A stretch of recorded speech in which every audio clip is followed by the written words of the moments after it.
Everyone, आप सभी का स्वागत है एजुकेशन विद एमकेसी चैनल पर। जैसे कि आपको पता है हम लोग प्रश्न उत्तर करते हैं, ठीक है। तो आज हम लोग करेंगे क्लास 7 का प्रश्न उत्तर। ये है दूसरा चैप्टर। चैप्टर का नाम क्या है? पृथ्वी का आंतरिक संरचना। इसका जो भी क्वेश्चन आंसर है उसको हम लोग अच्छे से करेंगे और साथ ही साथ समझेंगे कि क्वेश्चन को कैसे लिखना चाहिए, और कुछ समझने का भी होगा तो उसे भी हम लोग यहाँ पे समझ लेंगे, ठीक है। एक सेकेंड अब, ठीक है। अब चलिए हम लोग शुरू करते हैं, ठीक है। हम लोग शुरू करते हैं और ज्यादा टाइम नहीं लेंगे। तो देखो, सबसे पहला क्वेश्चन जो है, किताब से आप मिलाते रहना और यहाँ पे लिख भी दिए हैं, और साथ ही साथ आपको किताब से भी मिलाना और कॉपी में लिखते चले जाना है, ठीक है। कॉपी में आप ऐसे 1 पॉइंट का आंसर, 2 पॉइंट का आंसर, 3 का आंसर, क्वेश्चन नंबर 4 का आंसर ऐसे करके लिख लेना है। बाद में फिर आप मिला सकते हो, या तो आप स्क्रीनशॉट लेके भी मिला सकते हो। पहला क्वेश्चन क्या है? पहला क्वेश्चन किताब से हम लोग पढ़ के सुनाते हैं आपको। रिक्त स्थान को भरिए, जैसे यहाँ पे देखो है ना, रिक्त स्थान को भरिए, यही क्वेश्चन है। पहला क्वेश्चन है, पृथ्वी की त्रिज्या कितना होता है? बताओ, पृथ्वी की त्रिज्या कितना होता है? किलोमीटर में बोला गया है। तो पृथ्वी की त्रिज्या कितना होता है? 6371 किलोमीटर, यानी 6371 किलोमीटर। पृथ्वी की त्रिज्या कितनी होती है? 6371 किलोमीटर। में जितना बार बोलूंगा आप उतनी बार बोलो। साथ ही साथ क्या होगा कि आपको याद भी होते चले जाएगा। अगर साथ साथ याद करना है तो आपको बोलना है, ठीक है। पृथ्वी की त्रिज्या कितना है? 6371। मन में बोलना, पृथ्वी की त्रिज्या 6071। अगर मैं एक बार बोलूं तो आप खुद से 5-6 बार बोल लेना है। ताजमहल चट्टानों से बना है, किससे? तो सफेद संगमरमर से। किससे? सफेद संगमरमर। आप लिखते चले जाना है, संगमरमर, मर संगमरमर से बना है, ठीक है। ताजमहल किससे बना है? ताजमहल संगमरमर चट्टानों से बना है, याद रखना। ताजमहल किससे बना है? तो सफेद संगमरमर चट्टान से बना है। पृथ्वी की आंतरिक परत निफा का घनत्व क्या है? सबसे अधिक, यानी क्या लिखेंगे? सबसे अधिक। निफा का जो होता है सबसे अधिक घनत्व होता है, ठीक है। अधिक यहाँ पे लिख देते हैं, खाली जगह पे लिखना है सबसे अधिक। निफा का घनत्व तो सबसे अधिक होता है, जितना भी है। 3 परत होते हैं प्रॉपर्टी, 3 परत होता है, सीमा, निफा और ऐसे सीमा भी होता है। तो सबसे अधिक घनत्व होता है किसका? निफा का, ठीक है। आधारभूत चट्टान के नाम से जाना जाता है। आधारभूत चट्टान किसको बोलते हैं? तो याद रखना, अग्नेय चट्टान को। कौन सा? अग्नेय चट्टान को क्या बोला जाता है? आधारभूत चट्टान। याद रखना, जितना बार बोल रहे हैं उतना बार आपको बोलना है कि आधारभूत चट्टान के नाम से जाना जाता है। किसे? अग्नेय चट्टान को, अग्नेय चट्टान को, ठीक है। तो रिक्त स्थान में 4 ही क्वेश्चन था और चारों का आंसर हो गया। पहला आंसर मिलाना है, पृथ्वी की त्रिज्या कितना है? 6371 किलोमीटर। ताजमहल किस चट्टान से बना है? तो सफेद संगमरमर का। पृथ्वी की आंतरिक परत निफा का घनत्व तो सबसे अधिक है, कितना है? अगर कितना घनत्व अगर आपको देखना है तो निफा का घनत्व आपको बता देते हैं कि 11 सेंटीमीटर क्यूबिक है। कितना है? सबसे अधिक 11 सेंटीमीटर क्यूब होता है ऐसे। तो सबसे अधिक निफा का होता है। किसका? निफा का। कितना है? 11 सेंटीमीटर क्यूब। अगर आपको घनत्व तो 11 सेंटीमीटर क्यूब है, ये भी लिख सकते हो, या सबसे अधिक है, ये भी लिख सकते हो। अब आते हैं अगला क्वेश्चन पे। क्वेश्चन नंबर 2, सही उत्तर लिखिए। क्वेश्चन नंबर 2 क्या है? सही उत्तर लिखें। आपके पास किताब हो तो मिलाते रहना है। पहला दिया है, अग्नि चट्टान बनती है। तो इसमें 4 ऑप्शन है, चारों ऑप्शन बोल के सुना रहे हैं, आप ध्यान से सुना। गलित मैग्मा का ठंडा होने से, पहला सही उत्तर चुने। तो पहला क्वेश्चन क्या है? अग्नि चट्टान बनती है, किससे बनती है? तो देखो 4 ऑप्शन है। गलित मैग्मा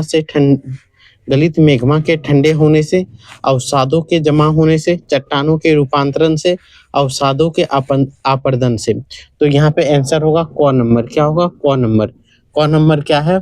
तो याद रखना, गलित मैग्मा का ठंडा होने से। गलित मैग्मा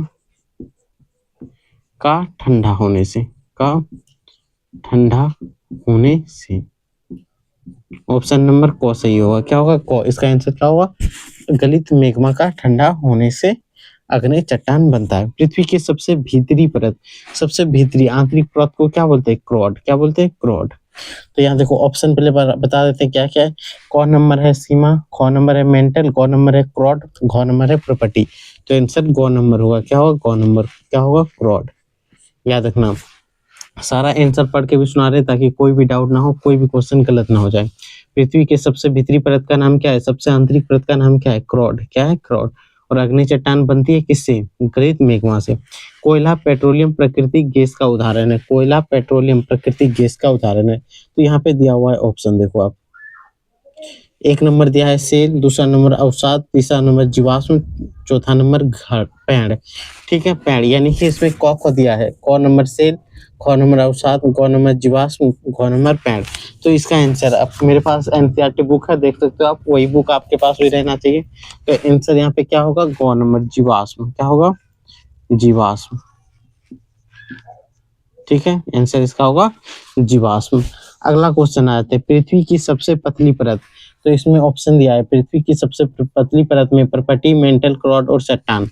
तो आंसर क्या होगा, क नंबर। क्या होगा, क, प्रपटी। क्या होगा, प्रपटी। प्रपटी क्या होगा, प्रपटी। आ जाते हैं क्वेश्चन नंबर 5 पे। चट्टान जिसमें जीवाश्म होता है, चट्टान जिसमें जीवाश्म होता है उसको क्या बोलते हैं। तो यहाँ दिया है अग्नि चट्टान, अवसादी चट्टान, कांति चट्टान या अंतर्वेदी अग्नि चट्टान। तो आंसर क्या होगा, ख नंबर, अवसादी चट्टान। आंसर क्या होगा, अवसादी चट्टान। अवसादी चट्टान। ठीक है, एक बार फिर से रिवीजन करा देते हैं आपको। मेरे साथ बोलना है, ये ध्यान में रखना है, क्या क्या करना है, बोलना है, बोलोगे तो ही याद रहेगा। सही उत्तर लिखें। क्वेश्चन नंबर 2, अग्नि चट्टान बनती है किससे, गलित मैग्मा का ठंडा होने से। गलित मैग्मा का ठंडा होने से। क्वेश्चन नंबर 2, पृथ्वी के सबसे भीतरी परत है, पृथ्वी की सबसे भीतरी परत का नाम क्या है, क्रॉड। ये याद रखना है, पृथ्वी की सबसे भीतरी परत का नाम क्रॉड है। कोयला पेट्रोलियम प्राकृतिक गैस का उदाहरण है, किस चीज से बना होता है, जीवाश्म से। कोयला पेट्रोलियम प्राकृतिक गैस किसका उदाहरण है, तो जीवाश्म का। पृथ्वी की सबसे पतली परत क्या है, प्रपटी। पृथ्वी की सबसे पतली परत का नाम क्या है, प्रपटी। याद रखना, वे चट्टान जिसमें जीवाश्म होते हैं उसे बोलते हैं अवसादी चट्टान। क्या बोलते हैं, अवसादी चट्टान। पृथ्वी, याद रखना, वे चट्टान जिसमें जीवाश्म होते हैं उसे क्या बोलते हैं, अवसादी चट्टान। अब आते हैं क्वेश्चन नंबर 3। क्वेश्चन नंबर 3 बोला निम्नलिखित प्रश्नों को एक वाक्य में उत्तर दे। उत्तर को कैसे लिखना है, एक वाक्य में। तो पहला क्वेश्चन, पृथ्वी के आंतरिक संरचना क्या है, आंतरिक संरचना की जानकारी का स्रोत क्या है। तो यहाँ पे लिखेंगे आंतरिक स्रोत की जानकारी का, आंतरिक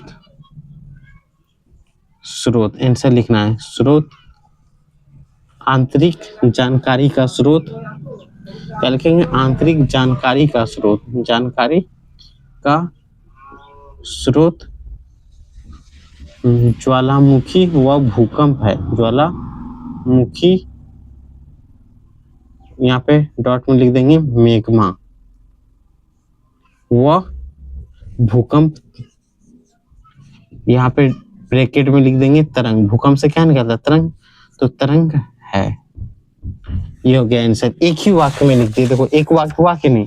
आंतरिक जानकारी यानी कि किसका, आंतरिक, पृथ्वी का, पृथ्वी की आंतरिक जानकारी का स्रोत में किससे मिलता है, ज्वालामुखी व भूकंप से। ज्वालामुखी से जो मैग्मा निकलता है, वही मैग्मा को साइंटिस्ट चेक करता है कि इस मैग्मा में क्या है, क्या है, धातु है या अधातु है या नाइट्रोजन, फास्फोरस, ये सारे एलिमेंट्स का पता कहाँ से लगाता है, मैग्मा से। अब भूकंप तरंग, तरंग का कितने दूर से आ रहे हैं, तरंग से भी हमें पता चलता है कि तरंग परिवर्तित होता है। तो वो, क्योंकि तरंग जो होता है ठोस द्रव गैस तीनों अवस्था में प्रभावित नहीं होता है। ठीक है, तो इसी कारण से जानते हैं। तो याद रखना कि आंतरिक जानकारी का स्रोत क्या है, ज्वालामुखी और भूकंप।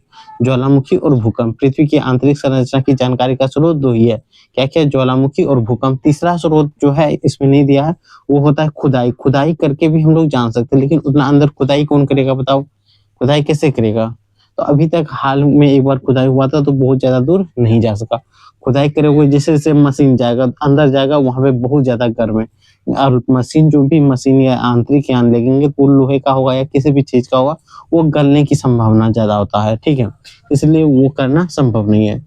अगला क्वेश्चन आते हैं, क्वेश्चन नंबर 3 के 2 नंबर है, चट्टान क्या है। क्या है, चट्टान क्या है, सिंपल, चट्टान क्या है। तो याद रखना, ये खनिजों के मिश्रण का एक प्राकृतिक पिंड है, एक प्राकृतिक पिंड है, एक प्राकृतिक पिंड है। इतना ही आपको लिखना है। ठीक है, चट्टान क्या है, खनिज, जितने भी खनिज मतलब सिलिका, एल्युमिनियम, ये सारी चीजों से मिलकर एक प्राकृतिक पिंड बन जाता है, गोल जैसे या चकोर, लंबोदर, किसी भी प्रकार का। और वो ठोस चट्टान, वही ठोस आकृति को हम लोग क्या बोल देते हैं, चट्टान। क्या बोलते हैं, चट्टान। चट्टान समझ में आए, चट्टान क्या है, खनिजों के मिश्रण, खनिजों के मिश्रण का एक प्राकृतिक पिंड है, जिसे हम लोग क्या बोलते हैं, चट्टान। सीमा परत में किन तत्वों का प्रधानता होती है। सीमा तत्व में, सीमा परत, सी से क्या होता है, सिलिकॉन, मुआ से मैग्नीशियम। इसमें सिलिकॉन और मैग्नीशियम, यानी यहाँ लिख सकते हैं सिलिका कन व मैग्नीशियम, क्या लिखेंगे, मैग्नीशियम की प्रधानता होती है, की प्रधानता होती है। ठीक है, सिलिकॉन, इसमें सिलिकॉन और मैग्नीशियम दो चीज, सिलिकॉन और मैग्नीशियम की प्रधानता होती है।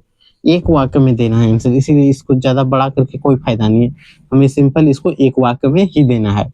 अगला क्वेश्चन क्या है, बलुआ पत्थर किस प्रकार के चट्टान है, तो ये एक प्रकार का अवसादी चट्टान है, या एक प्रकार का अवसादी चट्टान है, प्रकार का अवसादी चट्टान है, क्या है, अवसादी चट्टान, तो यहाँ लिख दें अवसादी चट्टान है, चट्टान है। ठीक है, यही लिखना है। बलुआ पत्थर किस प्रकार का चट्टान है, तो यह एक प्रकार का अवसादी चट्टान है। कोई दिक्कत, एक बार आप स्क्रीनशॉट ले लें या तो आप आराम से लिखें। ठीक है, कुछ टाइम है आपके पास, आराम से लिखें, फिर हम लोग नेक्स्ट पे बढ़ते हैं। ठीक है, 10 मिनट में सारे क्वेश्चन हो जाएंगे अगर आप ध्यान से पढ़ोगे तो।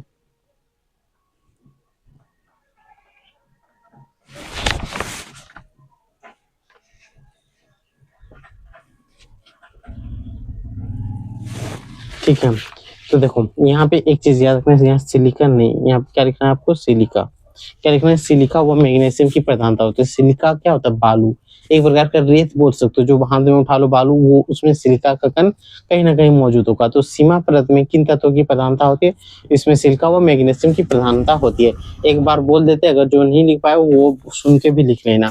पहला देखो, पहला क्वेश्चन क्या है, पृथ्वी की त्रिज्या कितनी है, 6371 किलोमीटर। दूसरा क्वेश्चन क्या है, ताजमहल, ताजमहल चट्टानों से बना हो, किस चट्टान से, खाली जगह पे पढ़ना है, सफेद संगमरमर। तीसरा क्वेश्चन, पृथ्वी की आंतरिक परत निफा का घनत्व तो सबसे अधिक होता है। तो इस प्रकार आपको क्लियर दिखाई दे रहा है, तो आप अपने से लिख सकते हो। ठीक है, या तो आप रोक के भी लिख सकते हो, या तो एक बार आप ध्यान से पढ़ लो, फिर बाद में लिख लेना।